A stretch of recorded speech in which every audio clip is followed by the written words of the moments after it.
పల్నాడు ప్రాంతంపై చెరగని సంతకంగా కోడెల ప్రస్థానమని MP Lavu Srikrishnadevarayalu Vinukonda MLA chief whip G V Anjaneyulu కొనియాడారు. రూపాయికి వైద్యం చేసిన పేదల డాక్టర్గా రాజకీయాల్లో తిరుగులేని నాయకుడు ఆయన ప్రయాణం తిరుగులేందని తెలిపారు. వినుకొండలో ఏర్పాటు చేసిన మాజీ సభాపతి కోడెల శివప్రసాదరావు వర్ధంతి సందర్భంగా కాంస్య విగ్రహావిష్కరణ కార్యక్రమాన్ని ఘనంగా నిర్వహించారు. ఈ సందర్భంగా చీఫ్ విప్ జీవి ఆంజనేయులు మాట్లాడారు. ఎన్టీఆర్ చంద్రబాబు హయాంలో వివిధ శాఖల మంత్రిగా స్పీకర్గా కూడా పనిచేసిన కోడెల ఏ పదవి ఇచ్చినా ఆ పదవికే వన్నె తెచ్చారన్నారు.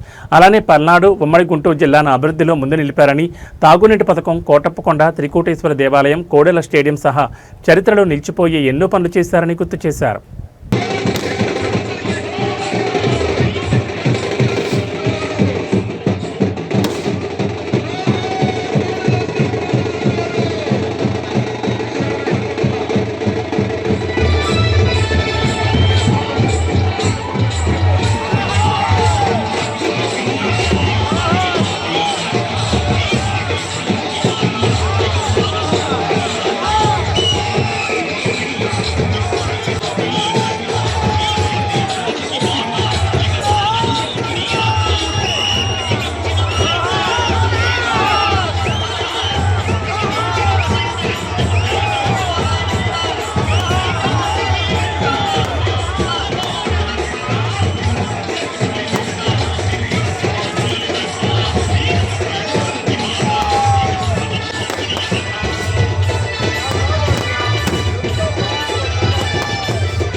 కార్యక్రమంలో పాల్గొన్నటువంటి ఎంపీ శ్రీకృష్ణదేవరాయలు గారికి, జిల్లా పార్టీ అధ్యక్షులు కొమ్మాలపాటి శ్రీధర్ గారికి, కార్యక్రమంలో పాల్గొన్నటువంటి డాక్టర్ కోడెల శివరాం గారికి, అలాగే ఈరోజు ST commission chairman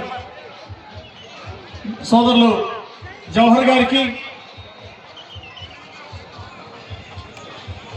GDCC bank chairman Makkan గారికి, జనసేన నియోజకవర్గ కన్వీనర్ జనసేన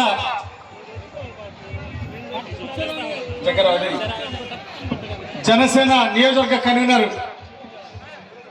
నాగశ్రీ రాయల్ గారికి,